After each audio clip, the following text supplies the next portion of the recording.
আজকের বিপ্লব সিরিয়াস বিপ্লব, কথাটা ঠিক না ঠিক? কিন্তু আলহামদুলিল্লাহ তাদের কোন ষড়যন্ত্র আমাদেরকে বানচাল করতে পারে না।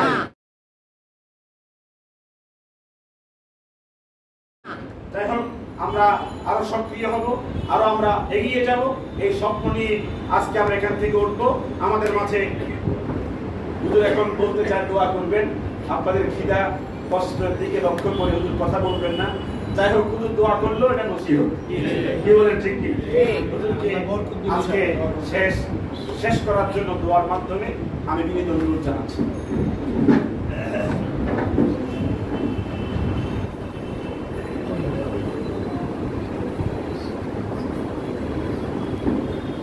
السلام عليكم ورحمة الله وبركاته. وعليكم السلام ورحمة الله وبركاته. اللهم صل على رسوله الكريم. أعوذ بالله من الشيطان الرجيم. بسم الله الرحمن الرحيم. إن الله وملائكته يصلون على النبي يا أيها الذين آمنوا صلوا عليه وسلموا تسليما. صلى الله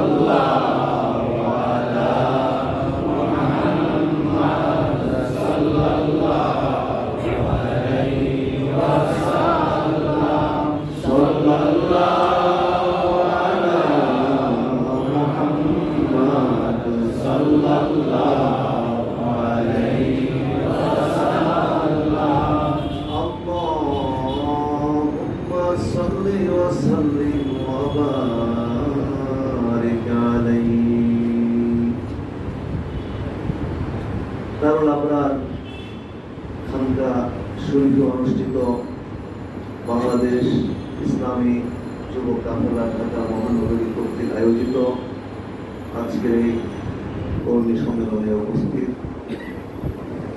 বাংলাদেশ তালিম হিজবুল্লাহ কেন্দ্রীয়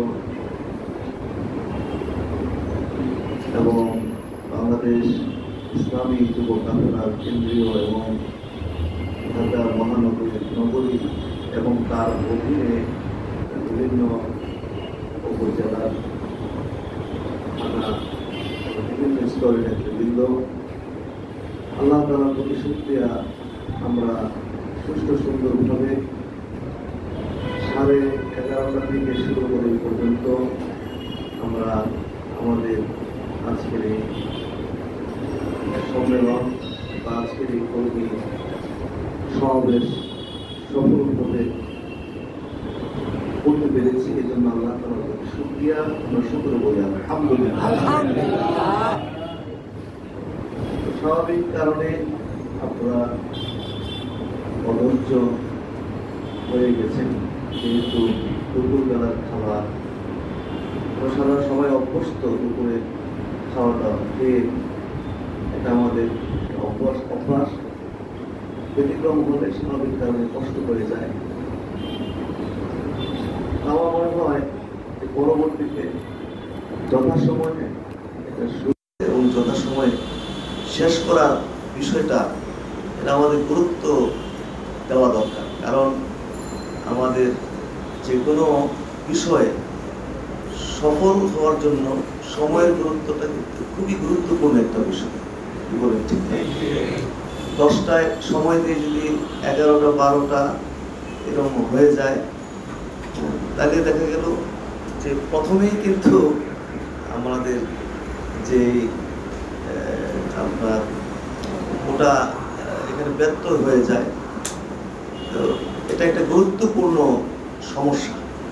এই জন্য পরবর্তীতে চেষ্টা করব এবং অবশ্যই আমরা করব যথাসময় যেন আমরা হাজির হতে পারি, প্রোগ্রামটা যেন যথাসময় আমরা শুরু করতে পারি। আর যদি এইরকম কোনো কারণে দুপুরের খাবার এটা যথাসময়ে খাইয়ে দ্বিতীয় পর্বে তো কেন্দ্রীয় যার নেতৃত্বে আছে তাদের বক্তব্য এবং এটাও একটা করা যেতে পারে। তবে এইভাবে একটা না, এটা অনেকের পক্ষে কষ্টদায়ক। তো অনেকে আবার বলতে চাইবে যে খাওয়া দাওয়া হয়ে গেলে তখন অনেকে থাকবে না, বাসায় যাবে। এটাও একটা ইন্টারভিউ হয়ে গেছে আমাদের নেতা কর্মী দিয়ে বন্ধুরা সম্ভব। কি বলেন, ঠিক না? দেখা যায় যে দুপুরে মাঝখানে খাবার দিয়ে দিলে যদি এখানে চলে যায়, তাহলে বোঝা গেল যে এই ধরনের নেতা কর্মী দিয়ে আমাদের ভবিষ্যতে কোনো কাজ, এরকম কিছু ইন্টারভিউ দরকার আছে নাই? দেখা যাক ভবিষ্যতে সন্ধ্যা হয়, তাই যাদের দেখা যাক পরীক্ষা পরে হবে। তো যাই হোক, আমাদের মহাসচিবের অত্যন্ত গুরুত্বপূর্ণ ব্রিফিং ছিল আপনাদের উদ্দেশ্যে। এই সময়ের অভাবে এই গুরুত্বপূর্ণ আমি সব পরামর্শ করে নোট করেছি, এগুলো আর বলা সম্ভব হয়ে উঠল না। আমিও কিছু কথাবার্তা রেখেছিলাম, ভেবেছিলাম যেগুলো বলবো সেটার আর সময় আপাতত নেই, আর প্রয়োজনও মনে করি না, যেহেতু মাশাআল্লাহ অনেক কথাবার্তা এখানে হয়ে গেছে। আর এটা ওয়াজ মাহফিল না যে এখানে এক একজন মানে অনেক লম্বা করে বক্তব্য দিতে হবে। তার সাংগঠনিক কেন্দ্রিক যে কথাগুলো দরকার এগুলোই আলোচ্য বিষয় এই ধরনের প্রোগ্রামের, এবং আশা করি যে এই ধরনের বিষয়গুলো এখানে আলোচিত হয়েছে। আমরা এই জন্য আরেকবার শুকরিয়া আদায় করি। তো যাই হোক, আমার সংক্ষেপ কথা যে আপনাদের আস্থা ও বিশ্বাস হয়েছে সোনারগাঁও দরবার শুরুর উপর, যে এটা একটা কোরআন সুন্নাহর দরবার। বলুন আলহামদুলিল্লাহ। এই দরবারের উপরে আস্থা বিশ্বাস আপনাদের আছে নাকি নাই? যে এটা কোরআন ও সুন্নাহর দরবার। আপনাদের দাদা পীর আলহাজ আল হাফেজ বড় আব্দুর রহমান হানফি রহমাতুল্লাহ, তিনি পরিপূর্ণ কোরআন সুন্নাহর উপরে প্রতিষ্ঠিত ছিলেন। আমাদের মরহুম ইসলামী আমাদের আব্বা হুজুর রহমাতুল্লাহ আলাইহি, তিনিও কোরআন ও সুন্নাহর উপরে প্রতিষ্ঠিত ছিলেন, আবশ্যিক ছিলেন এই সময়। আল্লাহর রহমতে সেইভাবেই আমাদের এই দরবার চলে আসতেছে প্রায় 100 বছর যাবত। আমরা দোয়া করবেন আল্লাহ তাআলা যেন হকের উপরে প্রতিষ্ঠিত, হকের উপরে থেকে কিয়ামত পর্যন্ত আল্লাহ তাআলা যেন এই দরবারকে কায়েম রাখেন, দায়েম রাখেন, জারি রাখেন। সকলে বলুন আল্লাহ। তো এখানে ইসলাম, আমরা মানে মুসলিম, আমাদের দিন হলো ইসলাম, আমাদের মানে আমরা আকীদা হলো আহলুস সুন্নাহ ওয়াল জামাত। এটা বাংলাদেশে আরো অনেক আপনার ফিরকা বা অনেক দল আছে যারা নিজেদেরকে আহলুস সুন্নাহ ওয়াল জামাত দাবি করে। কোরআন হাদিসের দাবি সবাই করে, যারা বাতিল তারাও দাবি করে, যারা সঠিক তারা তো দাবি করছে। এমনকি দেখবেন কাদিয়ানীরা পর্যন্ত কোরআন হাদিসের দাবি করে। কি বলেন, ঠিক না? তারা কোরআন আয়াত দিয়ে ওয়াজ করে না, হাদিস দিয়ে ওয়াজ করে না। যত ফিরকা আছে সব এই কোরআন হাদিসের দোহাই দিয়ে আহলুস সুন্নাহ ওয়াল জামাত বা মুসলিম ইত্যাদি। কিন্তু এর মধ্যে প্রকৃত এবং আপনার অপকৃত ইসলাম বা অপকৃত আহলুস সুন্নাহ আছে নাকি নাই? আমাদের সোনারগাঁও দরবার এটা কি প্রকৃত আহলুস সুন্নাহ ওয়াল জামাত নাকি অন্য আহলুস সুন্নাহ ওয়াল জামাত? কারণ এই দরবারের সমস্ত কাজকর্ম কোরআন এবং সুন্নাহ অনুযায়ী পালিত হয়। আমরা এই জন্য আরেকবার শুকরিয়া আদায় করি আলহামদুলিল্লাহ। তো সুতরাং যেহেতু আস্থা বিশ্বাস রয়েছে দরবার উপরে, সুতরাং আমি মনে করি বর্তমানে ফিতনা ফাসাদের যুগে আমাদেরকে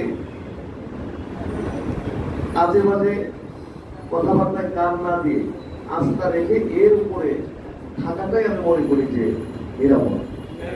বলতে পারেন আমরা তো কোরআন হাদিস বুঝি না, তাই না? আপনারা যেগুলো বলবেন কোরআন হাদিসের কথা, আপনাদের কথার উপর বিশ্বাস করে যদি আমরা আমল করি, তাইলে তো আমরা কি কয় অন্ধ অনুসারী হয়ে গেলাম। তো অন্ধ অনুসারী তো হতেই হবে, কারণ এটা অনেকের পক্ষে কোরআন সুন্নাহ বোঝা সম্ভব না। অধিকাংশ বুঝবে না, কোরআন সুন্নাহ বুঝবে না, বুঝে না। সেক্ষেত্রে অবশ্যই আপনাকে কাউকে না কাউকে অনুসরণ করতে হবে। সেটাকে আগে আস্থা বিশ্বাস সৃষ্টি করতে হবে যে আমি যার থেকে দিন শিখবো, ইসলাম শিখবো, সে কতটুকু আস্থা বাজে, এই কমন চেষ্টা অন্তত আমাদের প্রত্যেকে থাকতে হবে। এরপর আপনি অন্ধভাবে অনুসরণ করেন, কোনো অসুবিধার কিছু কারণ সবাই এভাবেই করতে হবে, নতুবা সে কিভাবে দিন শিখবে, দিন পালন করবে। যেমন ধরুন আমাদের মুরিদদেরকে যদি বলা হয়, বা আমাদের মুরিদ যারা তারা নাভির নিচে হাত পেতে নামাজ পড়ে, যদি বলা হয় যে এই তুমি নাভির নিচে হাত পেতে নামাজ পড়ছো, এর কি দলিল আছে তোমার কাছে? তো উনি কোনো দলিল দিতে পারবে না। উনি বলবে যে আমাদের 20 বছর নাভির নিচে হাত পেতে নামাজ পড়ে, কোরআন হাদিসে নাকি এগুলো আছে। তিনি বলছেন এই জন্য আমরা নাভির নিচে হাত পেতে কি করি, নামাজ পড়ি। আবার যারা বুকের উপরে হাত পেতে নামাজ পড়ে, তাদেরকে যদি জিজ্ঞেস করা হয় যে তোমরা যে বুকের উপরে হাত পেতে নামাজ পড়ো, কিসের ভিত্তিতে পড়ো, তোমাদের কাছে এরকম কি দলিল আছে? তো উনিও কইবে যে না, আমি জানি না এই ব্যাপারে কি আছে না আছে, তবে আমাদের শায়েখ যারা বর্তমানে বাংলাদেশে তোমার শায়েখ আছে, শায়েখ যারা তারা বলছে এগুলো নাকি কোরআনে আছে, বুখারীতে আছে, এখানে সেখানে আছে। তো তারা বলছে এই জন্য আমরা বুকের উপর হাত পেতে নামাজ পড়ি। তাইলে অন্ধ অনুসরণ ছাড়া কি দিন বোঝা এখন অনেকের পক্ষে সম্ভব? বলেন সম্ভব? তাইলে আমাদের কাছে আমরা যখন কোরআন হাদিস দিয়ে দিনের নির্দেশ করি, দিন পালন নির্দেশ করি, আমাদের কাছে আসতে নাকি মুশরিক হয়ে যায়, বেদাতি হয়ে যায়, আরো কত কিছু হয়ে যায়। কিন্তু একই কাজ তারাও করতেছে, তাদেরকে অন্ধভাবে অনুসরণ করে আমল করতেছে, বিভিন্ন নির্দেশ পালন করতেছে, কিন্তু তাদের কাছে গেলে নাকি আর এটা শিরক হয় না, মুশরিক হয় না। আমাদের কাছে আসলেই নাকি, যে আসলেন না মুশরিক হয়ে গেছেন, কেন আসলেই মুশরিক, জাহান্নামের রাস্তায় চলে গেছেন। আরে একই কাজ করতেছে, এদের কাছে গেলে নাকি একদম জান্নাতের কেবিনে আপনার জায়গা পেয়ে। ভণ্ডামিতে একটা সীমা থাকা দরকার, মানুষকে বিভ্রান্ত করার তো একটা সীমা থাকা দরকার, ন্যূনতম আমানত থাকা দরকার দিনের দায়ীদের। কি বলেন ঠিক না? মানুষকে শুধু তো হয়রানি করা, পেরেশানি করা, এগুলো প্রকৃত দায়ী আল্লাহ বা প্রকৃত মুমিন মুসলমান আলেম আমাদের কাজ নয়। সুতরাং আমার আজকে যেহেতু সময় পাইনি এত বিস্তারিত সংক্ষিপ্ত কথা, যদি আপনাদের আস্থাও বিশ্বাস রাখা দরবার উপরে থেকে থাকে, এটা কোরআন সুন্নাহর দরবার এবং আমানতের সাথে এই দেশে এই দরবারের মাধ্যমে দিনের খেদমত চলতেছে। তাই আমি মনে করি যে হাজার রকমের কথাবার্তা আছে, ওই সমস্ত আজে বাজে কথাবার্তায় কান দেওয়ার আমাদের কোনো প্রয়োজন। আজকে আমরা দেখি দিনকে আমাদেরকে অনেক অভিযোগ করা হয় যে আমরা এই দেশে দিন কায়েম করি না, বা আমরা বললাম দিন কায়েমের পথে এদেশে বাধা। আমরা কি কয় শুধুমাত্র কি কয় জিলাপি খুর, তারপরে আর কি সিন্নি খুর, আমাদের দ্বারা এদেশে ইসলাম হবে না। আমরা খানকায় বৈশা ওই সিকিরাজকার করি, রাজপথে নামতে হবে, বুকের তাজা রক্ত ঢেলে দিতে হবে, ইত্যাদি ইত্যাদি। আমরা দালাল, এই আপিসাপি অনেক কথাবার্তা আমাদের ব্যাপারে। অথচ আমরা শুকরিয়া যে এই ক্ষেত্রে আমরাই পরিপূর্ণভাবে কোরআন সুন্নাহকে বলুক, আমরা কোরআন সুন্নাহ বলুয়া, বলুন আলহামদুলিল্লাহ। আমরা যে আবেগ দিয়ে ইসলাম, আমরা আগে বলেছি আপনাদেরকে যে আবেগ দিয়ে যদি আমরা ইসলাম বুঝি, কখনো আমরা প্রকৃত ইসলাম বুঝতে পারবো না। প্রকৃত ইসলাম বুঝতে হলে আবেগহীন হইতে হবে, সহি জ্ঞান, সহি এদের এগুলো প্রয়োজন। কিন্তু দেখা যাচ্ছে যে অধিকাংশই আপনার আবেগতাড়িত হয়ে আপনার দিন পালন করছে এবং দিন কায়েম করার পন্থা বেছে নিয়েছে, যেগুলো কোরআন সুন্নাহ বা ইসলামের কোনো ব্যবস্থায় এগুলো।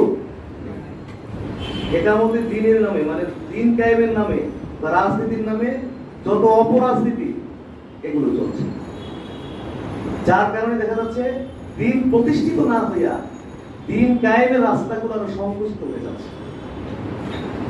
রাস্তা বন্ধ হয়ে যাচ্ছে, দিন কায়েমের রাস্তা জটিল হয়ে যাচ্ছে, দিন কায়েমের রাস্তাগুলো বন্ধ হয়ে যাচ্ছে, সংকুচিত হয়ে যাচ্ছে। ইকামতের দিন সেটা মূল জিনিস। রাজনীতি বা সিয়াসাত এই শব্দগুলো তো কোরআন সুন্নাহ কোথাও আমরা নেই। মূল শব্দ হলো ইকামতের দিন কায়েম।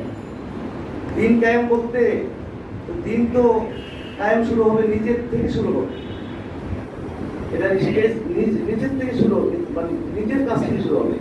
নিজের মধ্যে প্রথমে পরিপূর্ণ দিন কায়েম করতে হবে। এই যে ভবন হয়েছে, এটা খুঁটি ছাড়া কি বা ফাউন্ডেশন ছাড়া কি ওই যে 7 তলা বা 10 তলা ভবন, এটা কি ফাউন্ডেশন ছাড়া এটা সম্ভব?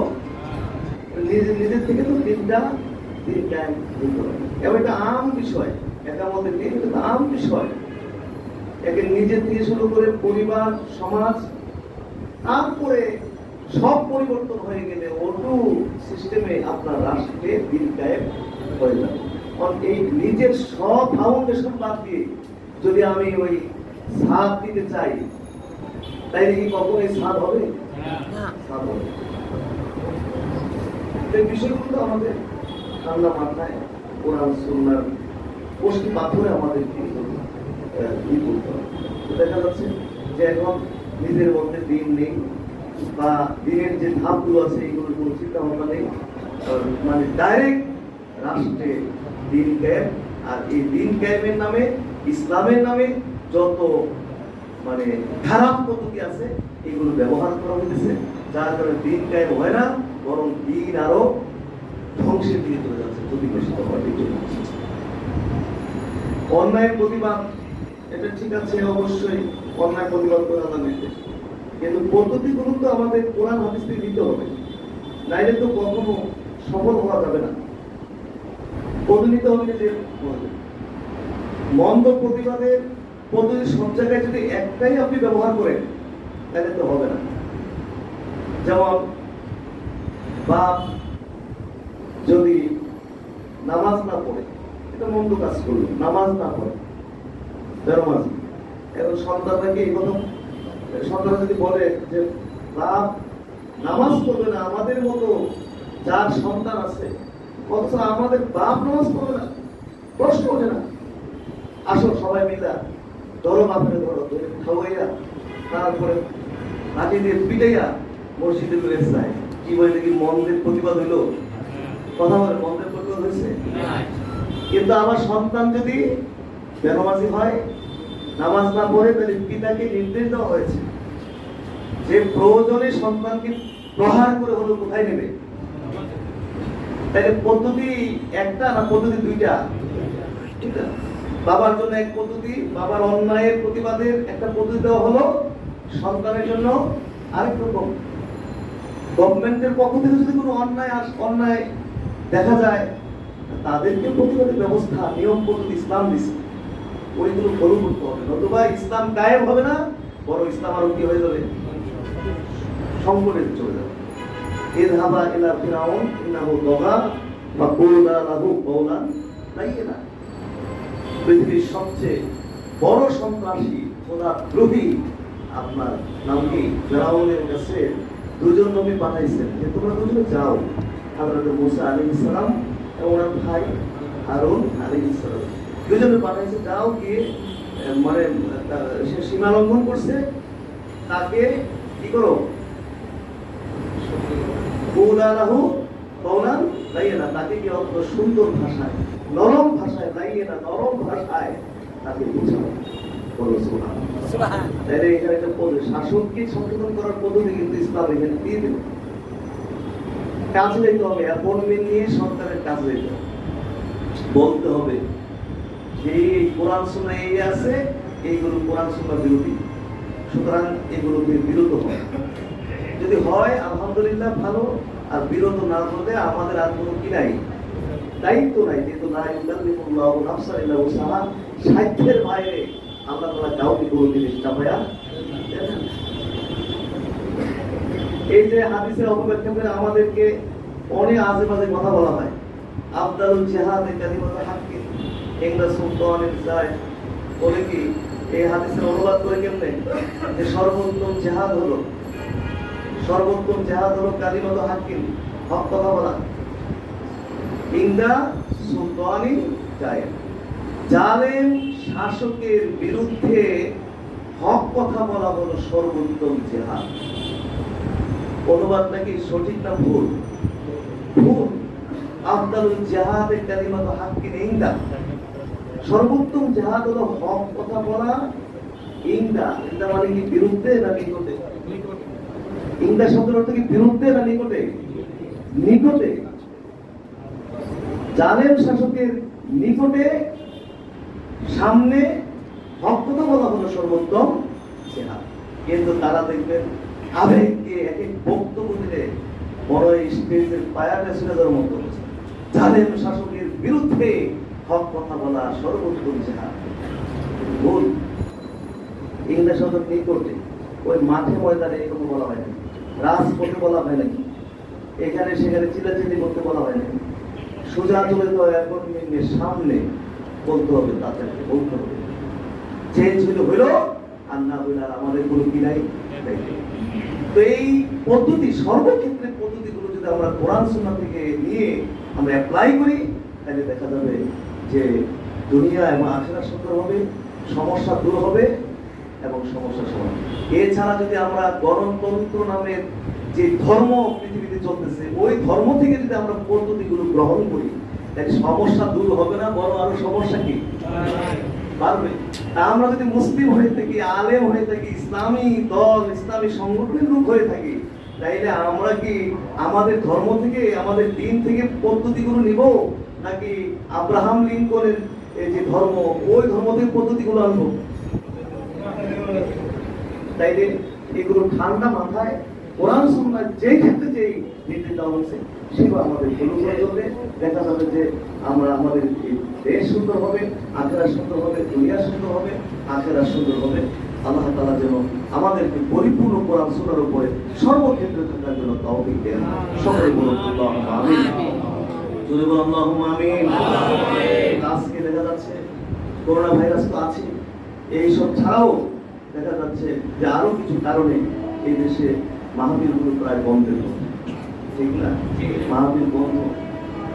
তবে দিনের উপকার হইল, আব্রাহাম লিঙ্কনের ধর্ম থেকে পদ্ধতি নেওয়ার কারণে দিনের উপকার হইল না, দিন আরো বাধাগ্রস্ত হয়ে গেল।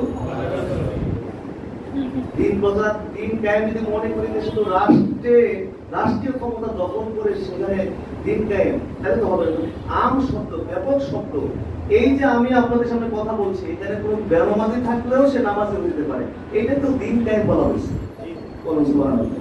কিন্তু এই সমস্ত না করে ওই মূল টার্গেট যে লুটপাট করার, মূলত টার্গেট হলো যে লুটপাট করার জায়গাটা যদি দিতে পারি আর মানুষের আবেগটাকে যদি একটু ব্যবহার করে ফেলতে পারি, তাই কিন্তু কাম হয়ে গেল। লুটে পুটে খাওয়ার একটা। আর যারা নাকি আমরা হক কথা বলবো, প্রকৃত হক কথা বলবো, আমাদেরকে মানুষ থেকে বিচ্ছিন্ন করতে চায়, দেখেন এরা আছে শুধু খানকা করতে, তসবিহ লইয়া, জিকির লইয়া, তারা রাজপথে নাই। কত কত আলেম ওলামা কেমনে জীবন যান রাস্তায় 24 ঘন্টা থেকে থেকে এই দেশে দিন কায়েম করতে। ইন্না লিল্লাহি ওয়া ইন্না ইলাইহি রাজিউন। এইগুলো কোন ইসলামের পদ্ধতি না, এগুলো এদের মন করা ভ্রান্ত, অথবা এগুলো ওই যে আপনার যে পৃথিবীতে ইসলাম ছাড়া অন্য যে সমস্ত আপনার ধর্মগুলো আছে, ইজমগুলো আছে, ওইখান থেকে সমস্ত পদ্ধতিগুলো তারা নিয়েছে। তো সুতরাং যত কঠিন অবস্থায় হোক, আমরা কখনো আবেগতাড়িত হব না। আমরা সর্বাবস্থায় ঠান্ডা মাথায় আমরা কোরআন সুন্নাহর বলুয়ার হব, কোরআন সুন্নাহ অনুযায়ী নিজেরা চলবো এবং আমরা সমাজকে চালাবো। আল্লাহ আমাদের সবাই তৌফিক দিন, সকলে বলুন আমিন। কারোর সাথে ঝগড়া বিবাদের তো আমাদের দরকার লাগে না। অন্যরা আমাদের ঝগড়া করুক, আমাদেরকে ক্ষতি করুক, বাধা দেওয়ার দরকার নেই। আমরা আমাদের মূল টার্গেট হলো কাজ করে দেওয়া। মূল টার্গেট হলো কি? কাজ করে দেওয়া। এটা হলো মূল টার্গেট। ঝগড়া করতে গেলে দেখা যাবে যে আপনি হয়তো নাও পারতে পারেন, সেক্ষেত্রে আমরা সম্পর্কে করবেন। ঠান্ডা মাথায় কাজ করে দেওয়া, এটা হলো মূল কথা। তো মাশাআল্লাহ, আজকে আপনারা অনেক দায়িত্ব নিয়ে আজকের এই কর্মী সম্মেলন থেকে আপনারা বের হবেন। আমি আশাবাদী আপনারা ইনশাআল্লাহ পুরা ঢাকায় পরবর্তী সময় আমরা কখন যদি বসি, অনেক বড় জায়গায় হাজার হাজার কর্মী নিয়ে যেন আমরা বসতে পারি। এই টার্গেট ও লক্ষ্য নিয়ে আপনারা ইনশাআল্লাহ মাঠে ময়দানে কাজ করবেন। আল্লাহ তাআলা আপনাদেরকে আমাদের সেই শক্তি দান করুন, সেই তৌফিক দান করুন। যদি অনেক কথা ছিল, ওই দিকে যেতে পারলাম না, সংক্ষেপ করে বুঝিয়ে এই বিষয়ে কিছু কথাবার্তা আপনাদের বললাম। আল্লাহ তাআলা আমাদের কবুল করুন, শুকর করুন, আমিন। এই কথা যারা আজকের এই প্রোগ্রাম বাস্তবায়ন করবেন, ঢাকা মহানগরী যুব কাফেলাকে আমার অন্তঃস্থল থেকে শুভেচ্ছা, মোবারকবাদ এবং শুকরিয়া। দোয়া করি আল্লাহ তাআলা আপনাদের এই খেদমত কবুল করেন, এগুলো নাজাতের উসিলা হিসেবে কবুল করেন, এগুলো ইবাদত হিসেবে কবুল করেন। আজকে আমরা যে সময়টা দিয়েছি গোটা সময়টার জন্য আমাদের নাজাতের উসিলা হয় এবং ইবাদত হয়ে যায়। আমরা সকলে বললাম এই যে এরকম মনে করবেন না যে আমি তো নামাজ রোজা করতে পারি না, কোরআন তেলাওয়াত করতে পারি না, এই ইবাদত সেই ইবাদত করতে পারি না, সংগঠনের জন্য আমাকে দৌড়াইতে হয়। হ্যাঁ, এইটাও একটা ইবাদত। এই যে আইলেন সারা দিন বসে দিলেন, এটা কি অনর্থক কিছু হইলো নাকি ইবাদত হয়ে গেল? আমল নামায় কি হয়ে গেল? ইবাদত হয়ে গেছে। কিন্তু আপনি সঠিক নিয়তে এখানে আসছেন। সারা রাত্র ঘুমাইও তো মানুষ তাহাজ্জুদের নেকি পেয়ে যায় নাকি? সারা রাত ঘুমাইয়া তাহাজ্জুদের নেকি পায় কি পায় না? তবে বলছেন এই কথাটা, কি বলছেন? মান আতা নিরাশাহু ওয়া হুয়া ইয়ানবি আইয়াকুমা মিনাল লাইল। কি বলছেন? আল্লাহ রাসূল বলছেন কেউ বিছানায় আসলো এই নিয়ত করে যে সে সারা রাত্র তাহাজ্জুদ করবে, নামাজ পড়বে। আইয়াকুমা মিনাল লাইল, সারা রাত্র কি করবে? জাগ্রত করবে, নামাজ পড়বে, জিকির, কোরআন তেলাওয়াত, ইবাদত করবে। এই নিয়তে বিছানায় আসছে, আর গালাবাতু আইনু, কিন্তু চুপ তার উপরে বিজয় লাভ করছে। তার মানে সে জাগ্রত হইতে পারলো না, একটু ঘুমাইছিল, উচ্চার তাহাজ্জুদ করবে, কোরআন তেলাওয়াত করবে, সারা রাত্র ইবাদতে কাটাইবে, কিন্তু তার চোখের উপরে মানে তার উপরে তার চোখ বিজয় লাভ করছে, মানে সে আর জাগতে পারলো না, ঘুমাই গেছে, ফজরের আযান দিয়ে দিছে। তাহলে কি হবে? কুতিবা লাহু মা নাওয়া। তাহলে তার আমল, সে যে নিয়ত করে বিছানায় গেছে তার পরিপূর্ণ নেকি তার আমল নামায় লিখিত। ওয়াকানা নাওমুহু সাদাকাতান আলাইহি লিরাব্বি। আর যে ঘুমাইলো দেখেন, এবং যে ঘুমানো সারা রাত